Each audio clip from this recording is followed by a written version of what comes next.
Dipermalukan ipar di acara pesta ulang tahunnya. Langsung kubuat kaget histeris dia setelah tahu aku sebenarnya adalah.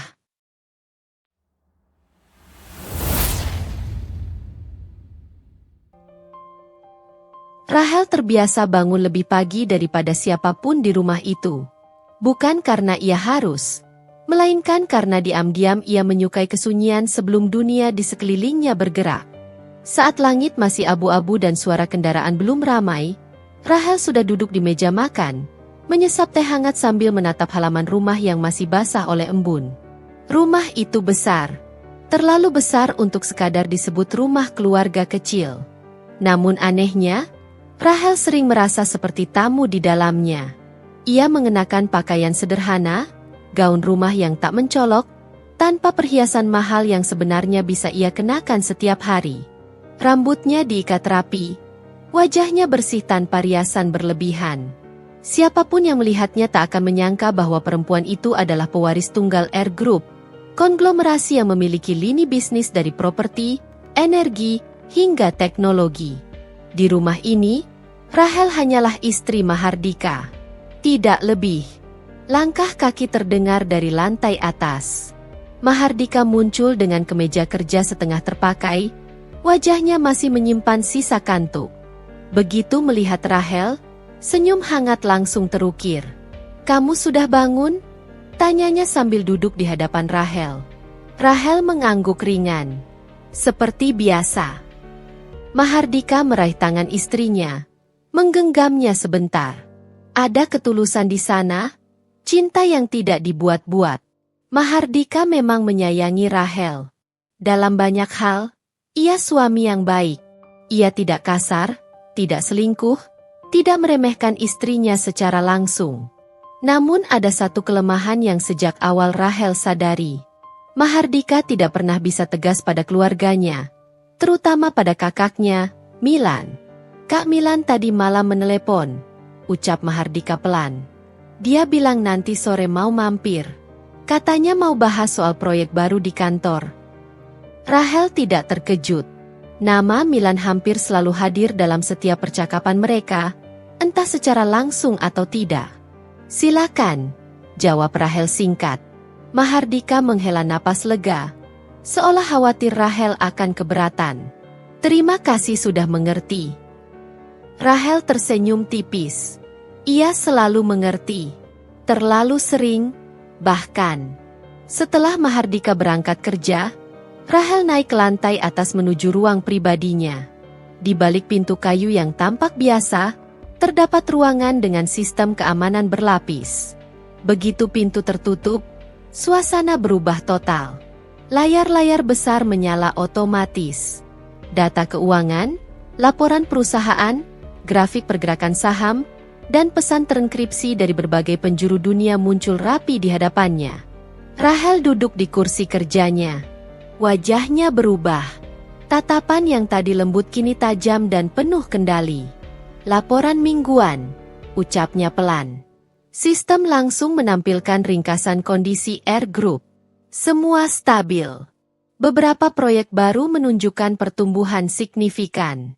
Namun satu nama muncul berulang kali dalam laporan personalia. Milan Pratama, manajer operasional. Rahel membaca dengan saksama.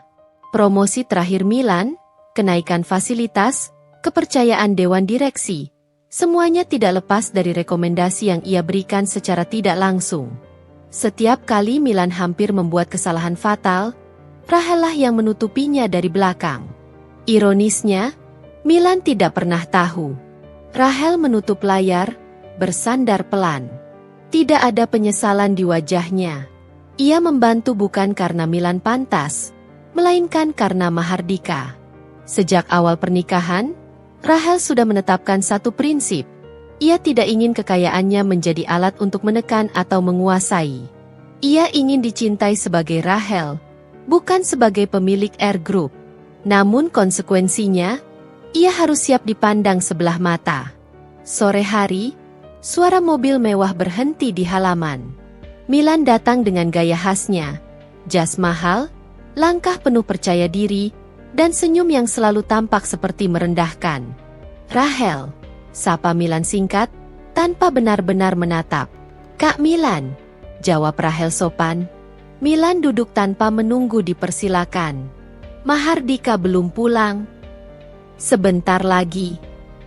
Milan mengangguk, lalu melirik sekeliling rumah. Rumah ini masih kelihatan sama. Minimalis. Ya cocoklah. Nada suaranya ambigu. Bukan pujian, bukan juga kritik terang-terangan. Namun Rahel paham maksudnya. Ngomong-ngomong, lanjut Milan, aku dengar kamu sekarang jarang keluar rumah. Tidak bosan? Rahel tersenyum tipis. Tidak. Kalau aku jadi kamu, mungkin aku akan cari kegiatan yang lebih berguna, ucap Milan sambil menyilangkan kaki. Biar tidak cuma jadi istri CEO. Kalimat itu melayang ringan, namun menusuk. Rahel tidak membalas. Ia memilih diam. Bukan karena tidak mampu, melainkan karena ia sedang menimbang. Milan terus berbicara tentang pencapaiannya, tentang betapa penting posisinya di perusahaan, tentang bagaimana banyak keputusan strategis kini berada di tangannya. Setiap kata seolah ingin menegaskan satu hal, ia merasa berada di atas. Rahel mendengarkan tanpa ekspresi berlebihan. Ia tahu, selama ini ia berdiri di balik bayangan. Membiarkan Milan merasa bersinar, membiarkan Mahardika merasa nyaman, membiarkan keluarga besar menilainya sebagai istri biasa. Namun Rahel juga tahu satu hal yang tidak diketahui siapapun di ruangan itu. Bayangan bisa bergerak, dan ketika ia melangkah ke depan, cahaya akan berubah arah. Milan adalah tipe orang yang selalu datang membawa keyakinan bahwa dirinya paling tahu segalanya. Bukan hanya di kantor, tetapi juga dalam urusan keluarga. Cara bicaranya tidak pernah meninggi, namun setiap kalimatnya mengandung nada menggurui. Ia tidak perlu berteriak untuk menekan orang lain, cukup dengan sikap dan tatapan. Pagi itu, Mahardika berangkat kerja bersama Milan. Mereka satu mobil. Seperti biasa setiap kali Milan menginap atau kebetulan memiliki agenda searah. Kamu terlalu lunak, Dick, ucap Milan sambil menatap jalan di depan. Sebagai CEO, kamu harus punya wibawa. Jangan terlalu banyak pertimbangan. Mahardika menggenggam setir lebih erat. Aku mempertimbangkan banyak hal. Tidak semua bisa diputuskan sepihak. Itu alasan orang yang ragu, sahut Milan cepat. Kalau bukan karena aku yang sering mengingatkan, perusahaan itu bisa jalan di tempat. Mahardika tidak menjawab. Ia sudah hafal pola ini. Setiap percakapan dengan kakaknya hampir selalu berakhir dengan satu kesimpulan. Milan merasa dirinya penopang utama. Di kantor, Milan berjalan lebih dulu, menyapa karyawan dengan gaya pemimpin puncak. Banyak yang menghormatinya. Sebagian karena jabatan, sebagian karena takut. Milan tahu cara menanamkan kesan bahwa ia dekat dengan pusat kekuasaan. Sementara itu, di rumah, Rahel menjalani pagi yang jauh lebih sunyi. Ia duduk di ruang makan sendirian, menatap ponsel yang menyala dengan notifikasi singkat dari nomor yang tidak tersimpan. Investor meminta konfirmasi terkait evaluasi kinerja manajerial. Menunggu arahan Anda. Rahel membalas singkat. Tahan dulu. Biarkan berjalan alami. Ia meletakkan ponsel, lalu berdiri untuk membereskan meja. Dalam hidupnya, Rahel sudah terlalu sering berada di posisi menentukan. Namun di dalam keluarga ini, ia sengaja mengambil satu langkah ke belakang. Siang harinya, Rahel menghadiri arisan keluarga besar Mahardika. Acara yang bagi sebagian orang hanyalah ajang silaturahmi, namun bagi Rahel sering berubah menjadi panggung penilaian. Milan duduk di posisi strategis, dikelilingi beberapa kerabat yang tampak antusias mendengar ceritanya. Sekarang tanggung jawabku makin besar, kata Milan dengan suara cukup keras agar terdengar. Tapi yaitu risiko kalau seseorang dipercaya memegang kendali. Salah satu tante tersenyum kagum. Hebat sekali kamu, Milan. Tidak semua orang bisa sampai di posisi itu. Milan tertawa ringan. Semua butuh proses. Dan tentu saja, keputusan yang tepat. Tatapannya sesekali melirik arah Rahel, yang duduk sedikit terpisah, membantu menyajikan minuman. Rahel, panggil Milan tiba-tiba. Kamu tidak ikut diskusi. Rahel menoleh. Aku dengarkan saja. Milan tersenyum tipis. Sayang sekali. Padahal penting juga buat istri CEO tahu urusan perusahaan. Biar tidak kaget kalau suaminya pulang larut. Beberapa orang tertawa kecil. Ada yang merasa itu candaan, ada pula yang menangkap sindiran halusnya. Rahel hanya membalas dengan senyum sopan. Di dalam hatinya, Rahel mencatat semuanya. Bukan untuk disimpan sebagai dendam, melainkan sebagai potongan fakta tentang bagaimana Milan memosisikan dirinya. Sore menjelang malam, Mahardika akhirnya tiba di acara itu. Wajahnya terlihat lelah. Kamu terlambat, ujar Milan seolah menegur bawahan. Ada rapat mendadak, jawab Mahardika singkat. Makanya aku bilang, kamu harus delegasi. Jangan semuanya kamu pegang, ucap Milan lagi, kali ini lebih keras. Mahardika mengangguk. Lagi-lagi mengangguk. Rahel memperhatikan dari kejauhan. Ada rasa tidak nyaman yang semakin sering muncul, bukan karena Milan, melainkan karena sikap Mahardika yang selalu memilih mengalah. Malam itu, setelah mereka pulang, Rahel dan Mahardika duduk berdua di ruang keluarga. Televisi menyala tanpa benar-benar mereka tonton. Kamu capek? Tanya Rahel lembut. Mahardika menghela napas panjang. Sedikit. Kamu tidak harus selalu menuruti semua perkataan kakakmu, ujar Rahel hati-hati. Mahardika terdiam. Dia cuma ingin yang terbaik. Atau ingin selalu benar? Rahel menatap suaminya. Mahardika tidak menjawab.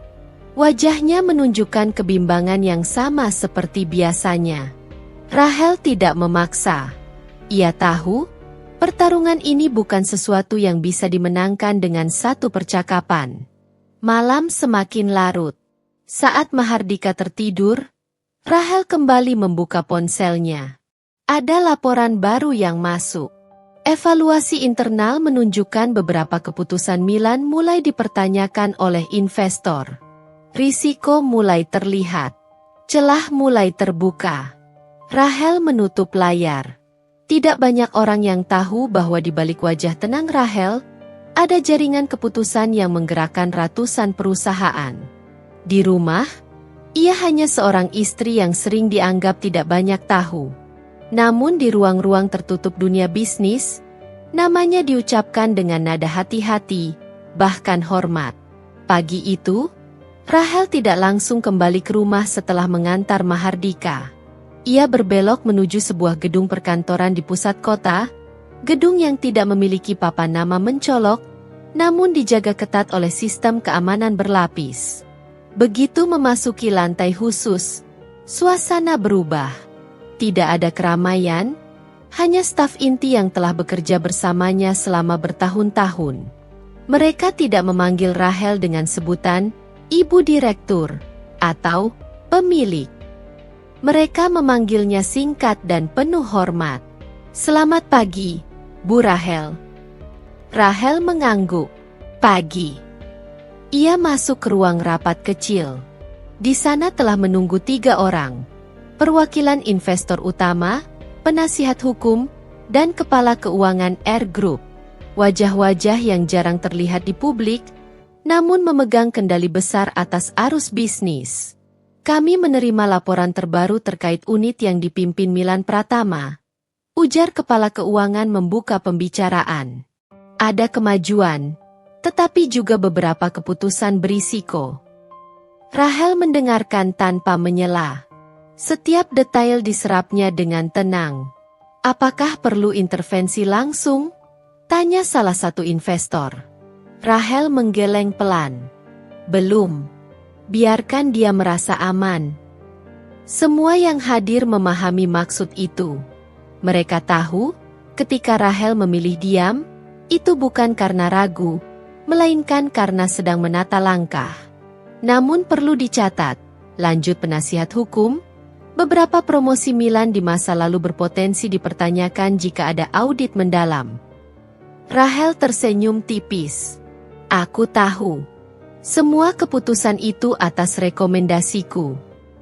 Ruangan hening sesaat. Ia berdiri, menatap satu persatu wajah di hadapannya. Aku bertanggung jawab penuh atas posisinya sekarang. Dan aku juga yang akan bertanggung jawab jika waktunya tiba. Tidak ada yang berani membantah. Mereka mengenal Rahel cukup lama untuk tahu bahwa setiap kata yang ia ucapkan selalu punya konsekuensi yang telah dihitung. Sementara itu, di kantor utama perusahaan, Milan sedang menikmati pagi yang terasa seperti kemenangan beruntun. Ia baru saja menerima laporan bahwa salah satu proyek besar yang ia pimpin disetujui tanpa banyak revisi. Seperti biasa, gumamnya puas. Kalau aku yang pegang, hasilnya pasti kelihatan. Ia melangkah ke ruang Mahardika tanpa mengetuk. Dik, keputusan kemarin sudah turun. Aku bilang juga apa? Ujar Milan dengan senyum lebar. Mahardika mengangguk. Iya, bagus. Kamu lihat sendiri, kan? Pengalaman itu penting. Ucap Milan sambil menepuk bahu adiknya. Mahardika tersenyum, meski ada kegelisahan samar di matanya. Ia tidak sepenuhnya yakin semua berjalan seaman yang Milan kira. Siang harinya, Mahardika menerima undangan rapat dari Dewan Investor. Undangan yang tidak biasa, karena biasanya ia sudah tahu agenda jauh-jauh hari. Rapat ini soal apa? Tanyanya pada sekretaris. Tidak dijelaskan, Pak. Tapi investor utama juga hadir. Mahardika merasa ada sesuatu yang ganjil. Di sisi lain kota, Rahel sudah kembali ke rumah. Ia mengganti pakaian kerjanya dengan baju rumahan sederhana, seolah dua dunia itu tidak pernah saling bersentuhan. Saat Mahardika pulang, Rahel menyambutnya dengan senyum yang sama seperti biasa. Kamu kelihatan capek, ucap Rahel sambil menyodorkan minuman. Ada undangan rapat mendadak dari investor, jawab Mahardika.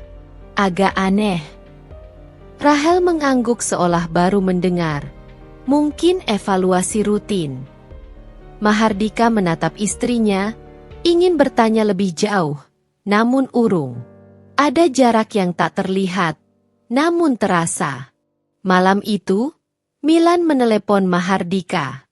Aku dengar ada rapat investor besok, kata Milan santai. Tenang saja. Selama aku masih pegang operasional, tidak ada yang perlu dikhawatirkan. Mahardika mengiyakan. Telepon ditutup dengan keyakinan sepihak dari Milan. Rahel mendengar percakapan itu dari kejauhan. Ia tidak ikut campur, tidak menegur, tidak memperingatkan. Di dalam pikirannya, satu persatu potongan mulai tersusun. Perusahaan yang selama ini dibanggakan Milan, jabatan yang membuatnya merasa tak tersentuh, kepercayaan yang membuatnya lupa diri. Semuanya berdiri di atas fondasi yang ia sendiri tidak pernah bangun. Dan yang paling ironis, ia tidak pernah benar-benar mengenal siapa yang menopang semua itu. Pengumuman promosi itu datang tanpa banyak seremoni, namun dampaknya terasa ke seluruh lantai kantor. Sebuah surat resmi dari manajemen pusat menyatakan bahwa Milan Pratama diangkat sebagai senior manajer operasional dengan cakupan kewenangan yang jauh lebih luas dari sebelumnya. Bagi Milan, itu bukan sekadar kenaikan jabatan. Itu adalah pengukuhan. Ia membaca surat itu berulang kali. Senyum puas tak lepas dari wajahnya. Di kepalanya, promosi itu bukan hasil kerja tim, apalagi campur tangan pihak lain. Itu murni buah kecerdasannya sendiri. Sudah seharusnya, ucapnya lantang di ruang kerja terbuka. Terlalu lama aku menunggu pengakuan ini. Beberapa staf tersenyum kaku, sebagian memberi ucapan selamat. Ada yang tulus, Ada pula yang hanya ingin aman. Tak lama kemudian, Milan melangkah ke ruang Mahardika tanpa mengetuk, seperti biasa. "Selamat pagi, Pak CEO," katanya sambil mengangkat map promosi. Sepertinya Dewan akhirnya sadar siapa yang paling bisa diandalkan. Mahardika berdiri dari kursinya. "Selamat, Kak. Ini bukan cuma soal jabatan," lanjut Milan. "Ini bukti bahwa arah perusahaan selama ini benar karena aku." Mahardika ingin mengatakan sesuatu, namun urung. Ada keganjilan yang mengganjal, tetapi ia tidak menemukan kata yang tepat. Sore hari, kabar promosi itu sudah menyebar ke keluarga besar. Grup pesan keluarga dipenuhi ucapan selamat untuk Milan. Pujian mengalir deras, sebagian berlebihan. Rahel membaca pesan-pesan itu tanpa reaksi. Ia sudah tahu kabar itu sejak jauh hari. Bahkan, rekomendasi terakhir yang mempercepat proses promosi itu berasal dari mejanya sendiri. Malam itu, Milan datang ke rumah dengan wajah berbinar. Ia membawa kue kecil dan sebotol minuman mahal. "Kita harus rayakan," katanya penuh percaya diri. "Momen seperti ini tidak datang 2 kali." Rahel menyambut dengan sopan. Ia membantu menyiapkan meja, sementara Milan duduk di kursi utama, berbicara tanpa henti. "Sekarang tanggung jawabku bertambah," ujar Milan sambil menyilangkan kaki. "Banyak keputusan strategis yang akan lewat tanganku." Ia menoleh ke arah Rahel. "Kamu harus bangga, Rahel. Suamimu sekarang punya kakak yang benar-benar kuat di perusahaan." Rahel tersenyum tipis. "Selamat atas promosinya, Kak." Milan mengangguk, namun matanya menyiratkan sesuatu yang lain. Ada kepuasan melihat Rahel tetap berada di posisi yang menurutnya rendah. "Ngomong-ngomong," lanjut Milan, "kamu tidak tertarik bekerja? Maksudku, daripada di rumah saja. Perusahaan ini butuh orang-orang yang kompeten." Nada kalimat itu terdengar seperti saran, namun maknanya jelas, meremehkan. Mahardika menatap Rahel, khawatir istrinya tersinggung. "Aku nyaman dengan pilihanku," jawab Rahel tenang. Milan tertawa kecil. "Ya, tiap orang punya kapasitas masing-masing." Kalimat itu mengambang di udara, dan tidak seorang pun membantah. Beberapa hari setelah promosi, Milan mulai memanfaatkan posisinya dengan lebih berani. Ia sering menyebut namanya sendiri dalam setiap rapat, mengklaim keberhasilan tim sebagai buah arahannya. Di belakang layar, ia juga mulai menyebarkan narasi baru. "Rahel itu terlalu pasif," katanya pada beberapa rekan dekat. "Sebagai istri CEO, harusnya bisa bantu lebih banyak. Jangan cuma jadi hiasan." Ucapan itu menyebar cepat. Tidak frontal, namun cukup untuk membentuk opini. Mahardika mulai mendengar bisikan-bisikan itu. Ia tidak menyukainya, tetapi lagi-lagi ia memilih diam. Di rumah, Rahel merasakan perubahan sikap, tatapan, nada bicara, bahkan cara Milan duduk kini semakin menunjukkan dominasi.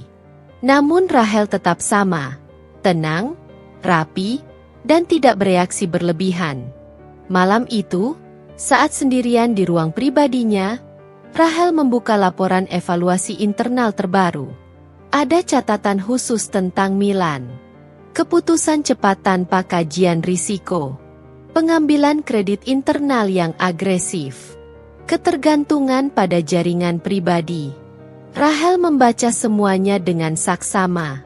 Tidak ada amarah di wajahnya. Hanya ketenangan yang semakin dalam. Ia tahu, promosi seringkali menjadi titik paling berbahaya bagi orang-orang seperti Milan. Ketika kepala sudah terangkat terlalu tinggi, mereka lupa melihat pijakan. Rahel menutup laporan itu, lalu menatap layar kosong di depannya. Ia tidak akan menarik Milan turun. Ia hanya akan berhenti menopangnya. Dan ketika itu terjadi, Milan akan menyadari bahwa ketinggian yang membuatnya bangga selama ini berdiri di atas sesuatu yang rapuh. Undangan itu datang 2 minggu setelah promosi Milan diumumkan secara resmi. Sebuah kartu tebal berwarna gelap, dengan tulisan emas yang mencolok, dikirim langsung ke rumah. Rahel membacanya tanpa ekspresi berlebihan. Pesta ulang tahun Milan Pratama. Perayaan pribadi syukuran karir. Nama Mahardika tercetak jelas sebagai tamu kehormatan. Nama Rahel tercantum di bawahnya, lebih kecil, nyaris seperti tambahan. Milan tidak datang sendiri untuk menyerahkan undangan itu. Ia hanya mengirimkannya, seolah yakin bahwa kehadiran mereka adalah sebuah kewajiban. Sepertinya pestanya besar, ucap Mahardika ketika melihat kartu itu. Rahel mengangguk pelan. Dia sedang berada di puncaknya. Mahardika ragu sejenak. Kalau kamu tidak nyaman, kita bisa tidak datang. Rahel menatap suaminya. Tatapan yang lembut, namun menyimpan ketegasan. Tidak apa-apa, kita datang. Jawaban itu membuat Mahardika lega. Meski jauh di lubuk hatinya ada rasa bersalah yang tak ia akui. Beberapa hari menjelang acara, nama Milan semakin sering dibicarakan di kantor. Ia mengundang rekan bisnis, relasi lama, bahkan beberapa investor kelas menengah yang ingin ia pamerkan sebagai jaringan pribadinya. Ia juga memastikan satu hal, Rahel akan hadir. Bukan sebagai tamu istimewa, melainkan sebagai latar. Di sebuah pertemuan informal, Milan berbicara dengan beberapa kerabat dekat. Rahel itu orangnya sederhana, katanya sambil tersenyum. Nanti jangan kaget kalau penampilannya biasa saja. Ucapan itu disambut tawa ringan. Tidak semua menyadari ada niat merendahkan di baliknya. Rahel mengetahui sebagian percakapan itu dari seseorang yang masih setia padanya. Namun ia tidak bereaksi. Ia justru semakin tenang, seolah sudah menduga ke arah mana semua ini berjalan. Malam sebelum pesta, Rahel berdiri lama di depan lemari. Di dalamnya tersimpan pakaian-pakaian yang nilainya cukup untuk membeli rumah. Namun ia memilih gaun yang sederhana, potongan rapi, tanpa detail mencolok. Mahardika memperhatikannya. "Kamu yakin tidak mau pakai yang lain?" tanyanya. Rahel tersenyum kecil. "Aku ingin nyaman." Mahardika mengangguk, meski tidak sepenuhnya memahami pilihan itu. Hari pesta tiba. Hotel tempat acara digelar tampak megah. Lampu-lampu kristal memantulkan cahaya ke segala arah. Tamu berdatangan dengan pakaian terbaik mereka. Nama Milan disebut-sebut dengan kagum. Begitu Mahardika dan Rahel masuk, beberapa pasang mata langsung menoleh. Ada yang menyapa Mahardika dengan antusias, ada pula yang memandang Rahel dengan tatapan menilai. Milan berdiri di tengah ruangan, dikelilingi tamu. Jasnya rapi, senyumnya lebar. "Dik," serunya ketika melihat Mahardika. Ia memeluk adiknya erat, lalu menoleh ke arah Rahel. "Oh, kamu juga datang." Nada suaranya datar. Rahel membalas dengan senyum sopan. "Selamat ulang tahun, Kak." Milan mengangguk singkat, lalu kembali berbincang dengan tamu lain, meninggalkan Rahel dan Mahardika berdiri. Mahardika tampak canggung. "Aku ambilkan minum, ya?" Rahel mengangguk. Sendirian di antara keramaian, Rahel berdiri tenang. Ia mendengar potongan percakapan di sekitarnya. "Itu istrinya CEO. Kelihatannya biasa saja.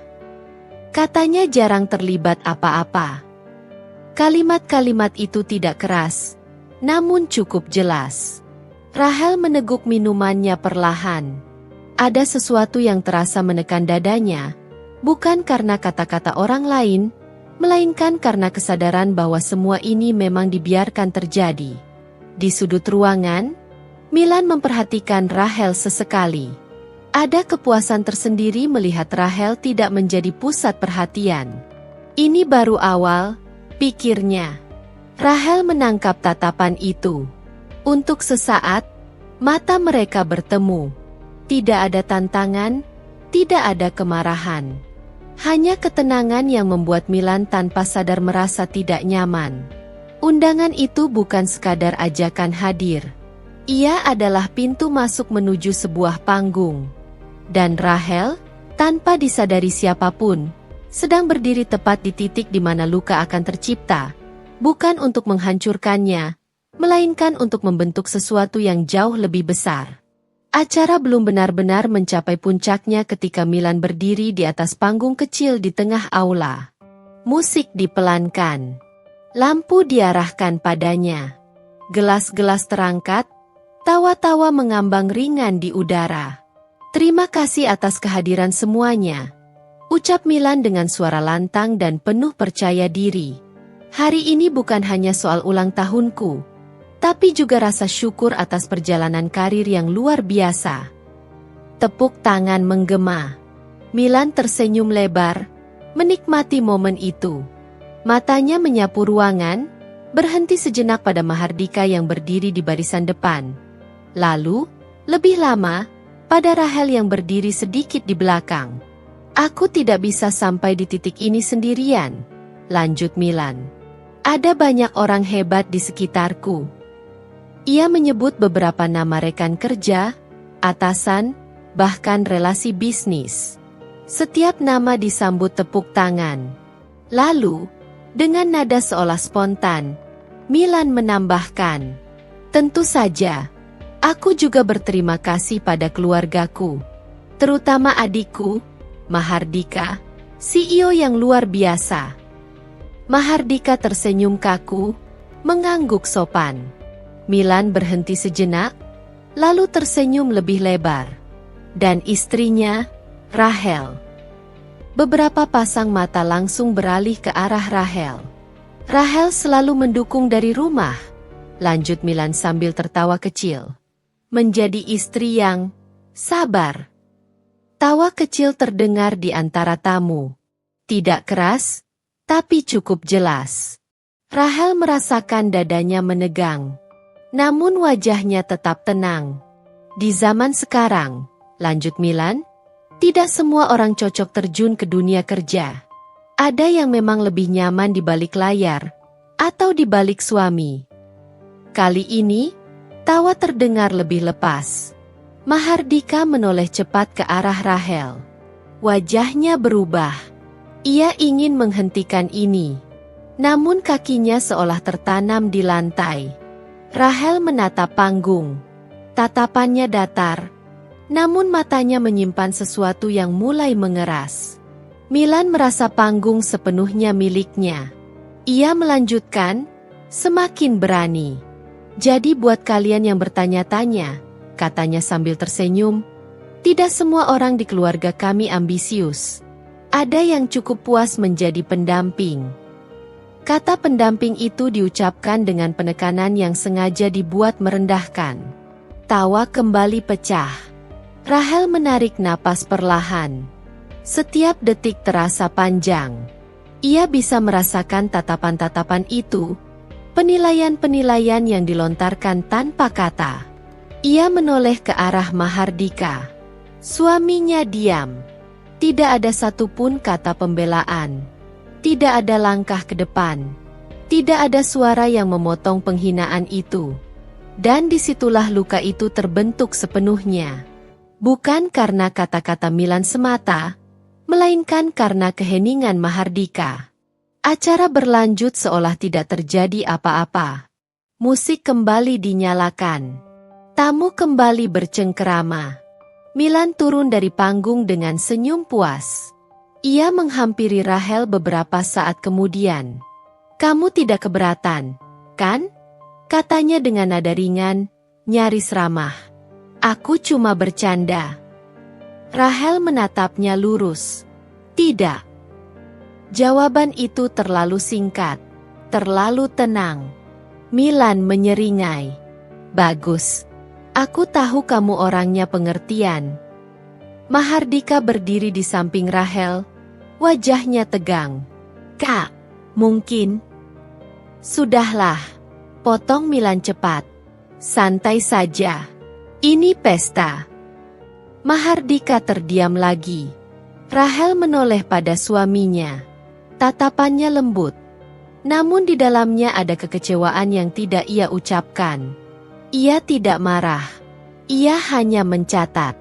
Malam itu, mereka pulang lebih awal. Di dalam mobil, suasana hening. Mahardika menggenggam setir terlalu erat. "Aku minta maaf," ucapnya akhirnya. "Aku seharusnya bicara." Rahel memandang keluar jendela. Lampu kota berkelebat.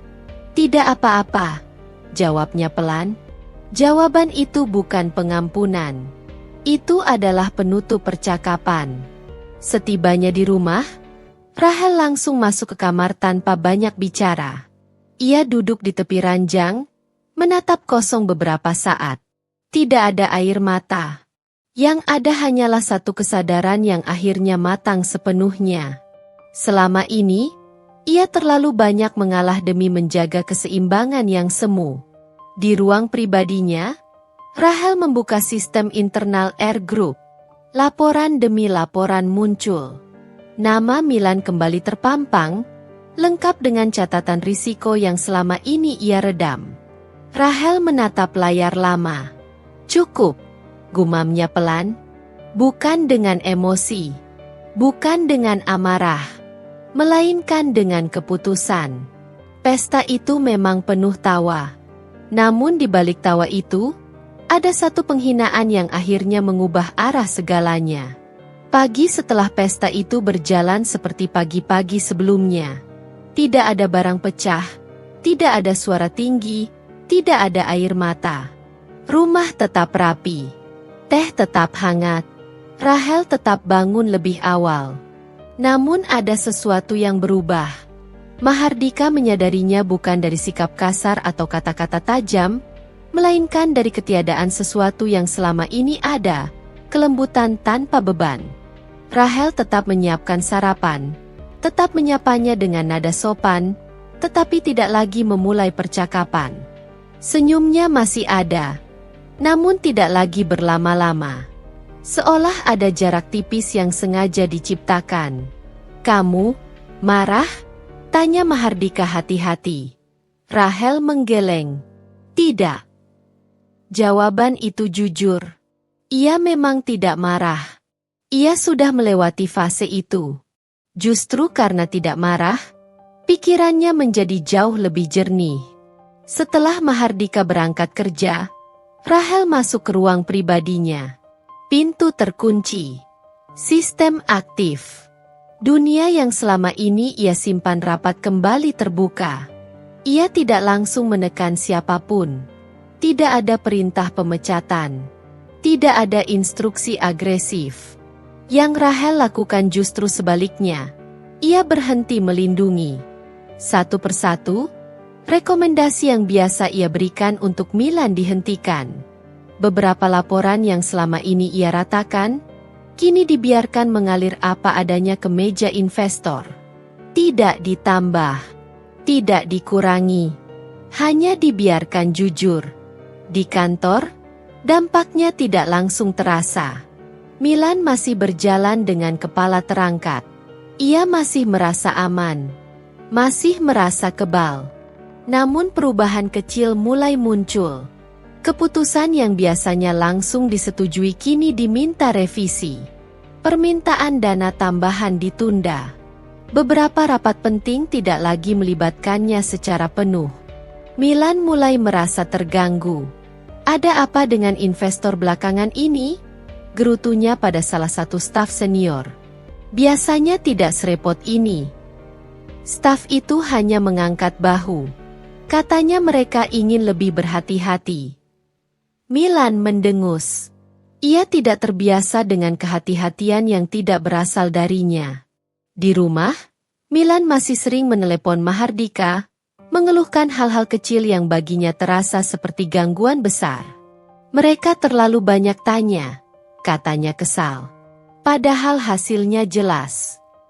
Mahardika mendengarkan, namun kali ini ia tidak serta-merta membela. Ada bayangan wajah Rahel di benaknya. Ada keheningan di mobil malam itu yang belum sepenuhnya ia pahami. Sementara itu, Rahel bergerak senyap. Ia mengatur pertemuan tertutup dengan penasihat hukum dan 2 investor utama. Pertemuan singkat, efisien, tanpa emosi. "Kami hanya ingin transparansi penuh," ujar salah satu investor. "Dan itu yang akan kalian dapatkan," jawab Rahel tenang. Tidak ada nama Milan yang ia sebutkan secara langsung. Namun semua orang di ruangan itu tahu arah pembicaraan. Malam harinya, Mahardika pulang lebih lambat. Wajahnya lelah, pikirannya penuh. "Kak Milan kelihatan tertekan," katanya sambil melepas jas. Dia bilang banyak hal mulai berubah. Rahel menatapnya. Perubahan tidak selalu buruk. Mahardika terdiam. Ada nada di suara Rahel yang belum pernah ia dengar sebelumnya. Tenang, namun tidak bisa digoyahkan. "Rahel," ucap Mahardika pelan, "tentang malam itu, aku menyesal." Rahel mengangguk.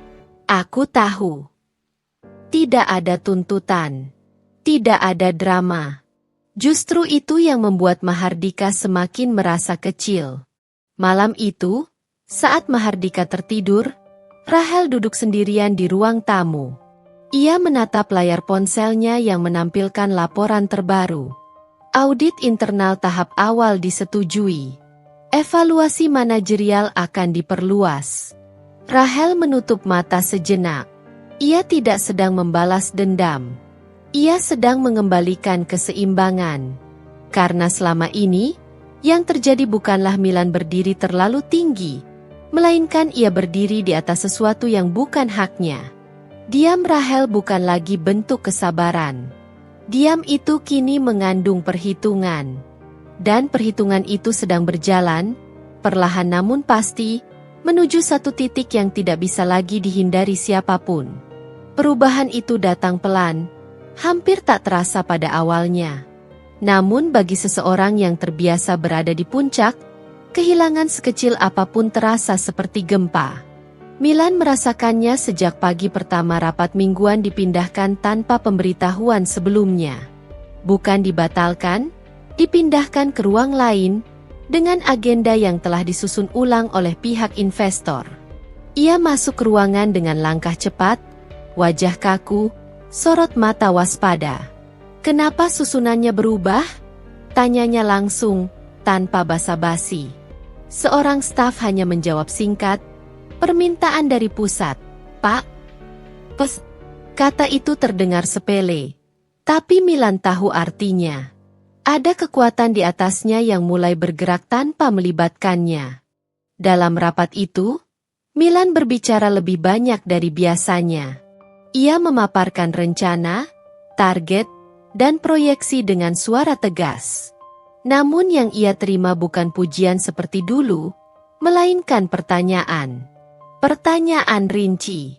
Pertanyaan tajam. Pertanyaan yang tidak memberinya ruang untuk mengelak. Dasar pengambilan keputusan ini apa? Risikonya sudah dihitung sampai skenario terburuk. Kenapa laporan ini tidak sinkron dengan data sebelumnya? Milan menjawab satu persatu. Namun ia bisa merasakan sesuatu bergeser. Kepercayaan yang dulu terasa mutlak, kini terasa bersyarat. Rapat ditutup tanpa kesimpulan jelas. Milan keluar ruangan dengan rahang mengeras. "Berlebihan," gumamnya. "Mereka terlalu curiga." Namun jauh di dalam dirinya, ada kegelisahan yang mulai tumbuh. Hari-hari berikutnya, retakan itu semakin nyata. Permintaan tanda tangannya tidak lagi otomatis berlaku. Beberapa wewenang sementara dialihkan ke tim evaluasi. Satu proyek besar yang ia banggakan ditunda tanpa tanggal pasti. Milan mulai kehilangan kesabaran. Ia menelepon Mahardika lebih sering. "Ini tidak normal," katanya suatu malam. Mereka seperti mencari-cari kesalahan. Mahardika mendengarkan dalam diam. Kali ini ia tidak langsung menenangkan. Apakah mungkin mereka memang menemukan sesuatu? Tanyanya hati-hati. Milan terdiam sejenak. Kamu meragukanku? Bukan begitu, jawab Mahardika cepat. Aku hanya... Cukup, potong Milan. Kalau bukan karena aku, banyak hal di perusahaan itu tidak akan berjalan. Kalimat itu terdengar familiar. Namun kali ini, Mahardika tidak sepenuhnya mempercayainya. Di rumah, Rahel melihat semua perubahan itu tanpa banyak komentar. Ia tidak mengamati dengan rasa puas, melainkan dengan ketenangan seseorang yang tahu proses sedang bekerja. Ia menerima laporan demi laporan, membaca tanpa tergesa, memastikan satu hal, semua berjalan sesuai aturan. Tidak ada jebakan, tidak ada manipulasi, hanya transparansi yang selama ini ditunda. Suatu sore, Mahardika pulang dengan wajah kusut. Investor meminta audit lanjutan, katanya. Lebih dalam. Rahel menatapnya. Itu wajar. Mahardika menatap istrinya lebih lama dari biasanya. Ada sesuatu di wajah Rahel yang membuatnya merasa kecil sekaligus penasaran. Kamu tahu soal ini? Tanyanya akhirnya. Rahel mengangguk pelan. Aku tahu. Mahardika terdiam. Ada banyak pertanyaan di kepalanya. Namun ia belum siap mengucapkannya. Sementara itu, Milan mulai menunjukkan sisi lain dari dirinya. Di kantor, ia menjadi lebih mudah marah. Keputusan diambil tergesa. Nada bicara meninggi. Beberapa staf mulai menjaga jarak. Dia sedang tertekan, bisik mereka. Namun tekanan itu bukan datang dari luar semata. Ia datang dari kenyataan bahwa pijakan yang selama ini terasa kokoh, ternyata tidak sekuat yang ia bayangkan. Milan mulai mencari penyebab. Ia menyalahkan investor. Ia menyalahkan sistem. Ia bahkan mulai menyalahkan Mahardika karena dianggap tidak cukup membelanya. Namun satu nama tidak pernah terlintas di pikirannya. Rahel. Baginya, Rahel masih istri sederhana yang duduk diam di rumah. Bayangan yang tidak pernah ia anggap nyata. Dan justru disitulah kesalahannya. Retakan di kursi kekuasaan itu kini jelas terlihat. Belum runtuh, namun cukup untuk membuat Milan gelisah setiap kali ia duduk di atasnya. Undangan rapat itu datang dengan cap ergen. Bukan hanya untuk Milan, melainkan juga untuk Mahardika. Agenda singkat, tanpa penjelasan rinci, hanya satu kalimat yang cukup membuat siapapun berpikir dua kali. Evaluasi menyeluruh manajemen operasional. Milan membaca undangan itu dengan dahi mengernyit. Tangannya mengepal pelan. Ini berlebihan, gumamnya. Mereka jelas sudah tidak percaya. Ia berusaha terlihat tenang ketika memasuki ruang rapat besar di kantor pusat. Namun langkahnya tidak lagi setegap biasanya. Beberapa kursi di ruangan itu kini ditempati wajah-wajah baru, tim audit eksternal, penasihat hukum, dan perwakilan investor utama. Mahardika duduk di sisi lain meja. Wajahnya tegang, matanya menyiratkan kebimbangan. Rapat dibuka tanpa basa-basi. Evaluasi ini dilakukan untuk memastikan keberlanjutan perusahaan. Ujar salah satu investor dengan suara datar. Dan untuk itu, kami perlu kejelasan. Satu persatu laporan dipaparkan. Grafik keuntungan. Catatan risiko. Keputusan-keputusan yang selama ini disetujui tanpa kajian mendalam. Nama Milan muncul berulang kali. Bukan sebagai terdakwa, melainkan sebagai pusat keputusan. Milan mencoba membela diri. Semua itu dilakukan demi percepatan pertumbuhan. Kami tidak mempermasalahkan niat, jawab auditor. Yang kami pertanyakan adalah proses. Mahardika menunduk. Setiap halaman laporan terasa seperti tamparan pelan. Ia mulai menyadari betapa banyak hal yang selama ini ia terima begitu saja. Rapat itu tidak menghasilkan vonis. Namun satu hal jelas, kepercayaan tidak lagi mutlak. Sore harinya, Milan mendatangi Mahardika dengan emosi yang sulit disembunyikan. "Kamu diam saja di rapat," bentaknya. "Kamu seharusnya membelaku." Mahardika menatap kakaknya lama. "Aku tidak bisa membela sesuatu yang tidak sepenuhnya aku pahami." "Sejak kapan kamu meragukanku?" tanya Milan tajam. "Sejak aku mulai melihat datanya," jawab Mahardika jujur. Milan terdiam.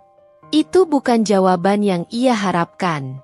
Di rumah, suasana semakin sunyi. Rahel tahu, waktunya semakin dekat. Namun ia tidak terburu-buru. Ia menunggu satu momen penting, ketika Mahardika siap mendengar, bukan hanya bertanya. Malam itu, Mahardika akhirnya membuka percakapan yang selama ini ia tunda. "Rahel," ucapnya pelan, "kamu tahu lebih banyak dari yang kamu tunjukkan." Rahel mengangguk. "Aku memang tidak pernah berbohong." "Kamu, siapa sebenarnya?" tanyanya, suaranya bergetar. Rahel menatap suaminya. Tatapan yang sama seperti malam pesta itu. Tenang, tanpa amarah.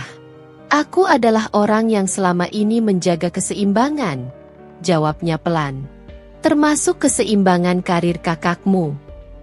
Mahardika terdiam. Kata-kata itu terasa berat, namun masuk akal. Potongan-potongan kejadian selama ini tiba-tiba tersambung. "Kamu yang?" Mahardika tidak menyelesaikan kalimatnya. Rahel mengangguk sekali lagi. "Aku yang merekomendasikan. Aku yang menutup banyak celah." Mahardika memejamkan mata. Ada rasa bersalah yang menghantam keras. Bukan hanya pada Rahel, tetapi pada dirinya sendiri. Sementara itu, Milan menerima surat resmi dari manajemen pusat. Pemberitahuan sementara pembatasan wewenang hingga audit selesai. Tangannya gemetar saat membaca kalimat itu. "Ini tidak mungkin," gumamnya. "Ini pasti ulah seseorang." Ia memikirkan semua kemungkinan. Rival. Sistem. Namun satu persatu, kemungkinan itu gugur. Dan untuk pertama kalinya, pikirannya berhenti pada satu nama yang selama ini ia anggap tidak berarti. Rahel. Milan mengingat kembali tatapan Rahel di pesta. Terlalu tenang. Terlalu tidak terluka. Ada sesuatu yang mulai ia pahami, meski belum berani ia akui. Fakta-fakta itu kini tidak bisa dielakkan. Bukan hanya oleh Milan, tetapi juga oleh Mahardika. Dan di antara mereka, Rahel berdiri sebagai satu-satunya orang yang sejak awal tahu kemana semua ini akan berujung. Rapat itu dijadwalkan di pagi hari. Namun sejak subuh Milan sudah terjaga. Tidak ada lagi rasa percaya diri yang biasa menemaninya. Yang ada hanya kegelisahan yang terus menekan dadanya. Surat undangan rapat final tergeletak di meja. Rapat penentuan manajemen kepemilikan strategis. Kalimat terakhir membuat tangannya dingin. Ia tahu, ini bukan rapat biasa. Ini bukan evaluasi sementara. Ini adalah penentuan. Saat Milan tiba di gedung pusat, suasana terasa berbeda. Tidak ada sapaan hangat seperti dulu. Beberapa orang yang biasa menyapanya kini hanya mengangguk singkat. Bahkan ada yang pura-pura sibuk. Ia masuk ke ruang rapat besar. Semua sudah duduk.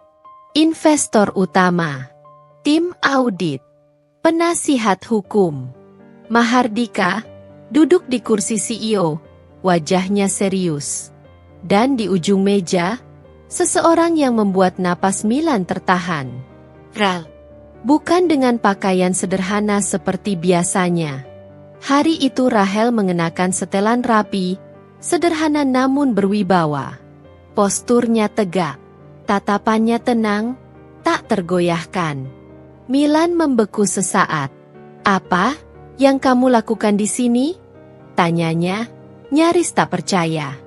Rahel menoleh perlahan. "Menghadiri rapat yang memang menjadi tanggung jawabku." Rapat dibuka oleh investor utama. "Terima kasih atas kehadiran semua pihak," ucapnya datar. "Hari ini kami akan menyampaikan hasil audit menyeluruh dan keputusan strategis perusahaan." Layar besar menyala. Semua data ditampilkan secara terbuka. Keputusan-keputusan Milan. Risiko yang disembunyikan. Promosi-promosi yang tidak akan pernah terjadi tanpa rekomendasi khusus. Lalu, satu slide muncul. Pemberi rekomendasi utama, R. Milan menoleh cepat ke arah Rahel. "R itu?" Suaranya tercekat. Investor menatap Rahel dengan hormat. Rahel adalah pewaris tunggal dan pemegang saham mayoritas R Group. Ruangan hening. Mahardika menunduk.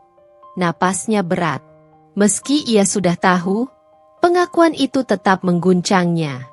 Milan terduduk lemas. "Itu tidak mungkin," gumamnya. "Kamu hanya istri yang kamu rendahkan," potong Rahel pelan. "Istri yang kamu hina di depan umum. Istri yang kamu anggap tidak punya apa-apa." Setiap kata Rahel tenang, tidak meninggi. Justru itulah yang membuatnya menusuk. "Selama ini," lanjut Rahel, "aku yang merekomendasikan promosi kamu. Aku yang menahan audit. Aku yang menutup kesalahan-kesalahan kecil agar tidak menjadi besar." Milan menggeleng keras. "Kalau begitu kenapa sekarang?" "Karena kamu lupa diri," jawab Rahel. "Dan karena aku berhenti melindungi." Mahardika berdiri. "Kak," ucapnya berat. "Selama ini Rahel melakukan semua itu demi aku. Demi keluarga. Dan kamu membalasnya dengan penghinaan." Milan menatap adiknya. Untuk pertama kalinya, ia tidak menemukan pijakan untuk membalas. Investor kembali berbicara. Berdasarkan hasil audit, Milan Pratama diberhentikan dari seluruh jabatan manajerial. Kalimat itu jatuh seperti palu. Milan bangkit dari kursinya. Kakinya gemetar. Ia menoleh ke Rahel. Semua kesombongan lenyap. Yang tersisa hanya ketakutan. Aku salah," katanya terbata.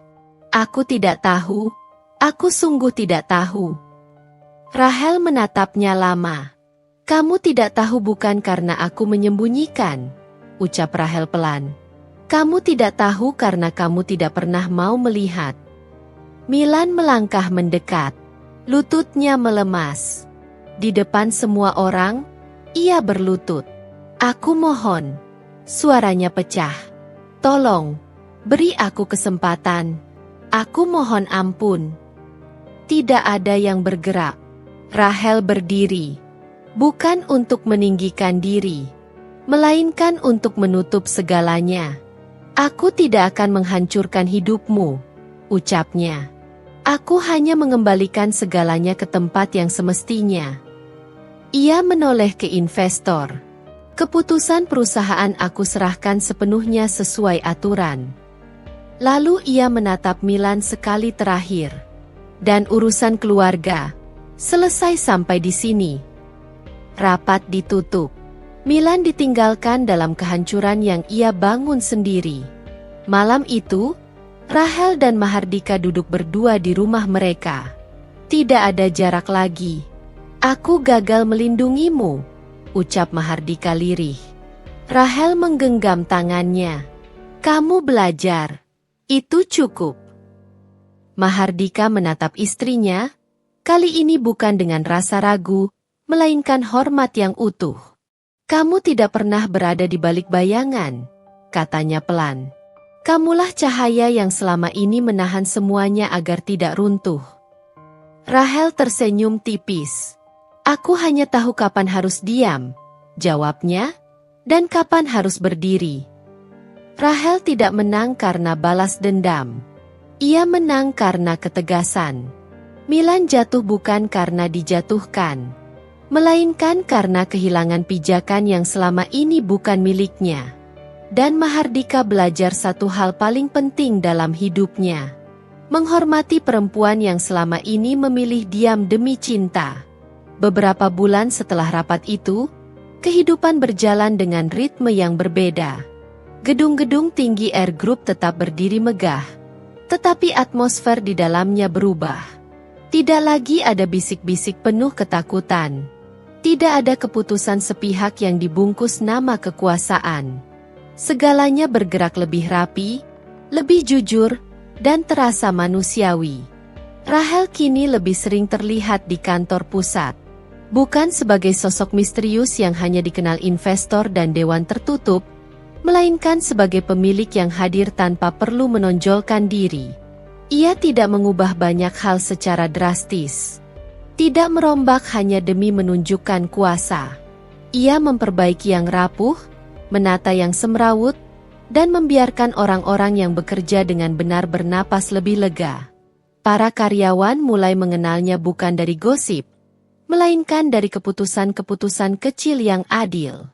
Promosi yang tepat, evaluasi yang jujur, kesempatan yang diberikan tanpa pilih kasih. Banyak yang baru menyadari, perempuan yang dulu sering dianggap istri CEO yang pendiam, ternyata selama ini adalah fondasi yang membuat perusahaan tidak runtuh. Rahel tidak pernah menuntut pengakuan, namun pengakuan datang dengan sendirinya. Sementara itu, Mahardika mengalami perubahan yang paling nyata. Ia masih menjabat sebagai CEO, tetapi bukan lagi CEO yang ragu. Tidak lagi CEO yang terjebak di antara rasa sungkan dan tanggung jawab. Ia belajar dari kesalahannya. Belajar bahwa mencintai keluarga tidak berarti membiarkan ketidakadilan tumbuh. Dan mencintai istri tidak cukup hanya dengan perasaan, tetapi juga keberanian. Di ruang kerjanya, Mahardika seringkali berhenti sejenak sebelum mengambil keputusan. Ia bertanya, bukan memerintah. Ia mendengar, bukan sekadar berbicara. Dan setiap kali ragu, ia menoleh ke satu hal yang kini selalu ia pegang: kepercayaan. Kepercayaan pada Rahel. Hubungan mereka tidak menjadi sempurna secara ajaib. Masih ada perbedaan pendapat. Masih ada luka yang harus disembuhkan perlahan. Namun kini, tidak ada lagi yang disimpan dalam diam yang menyakitkan. Mereka belajar berbicara. Belajar saling berdiri, bukan saling bersembunyi. Tentang Milan, hidupnya berjalan ke arah yang tidak pernah ia bayangkan. Ia tidak dipenjara. Tidak dipermalukan lagi. Tidak dihancurkan secara total. Namun ia kehilangan sesuatu yang jauh lebih berat dari jabatan.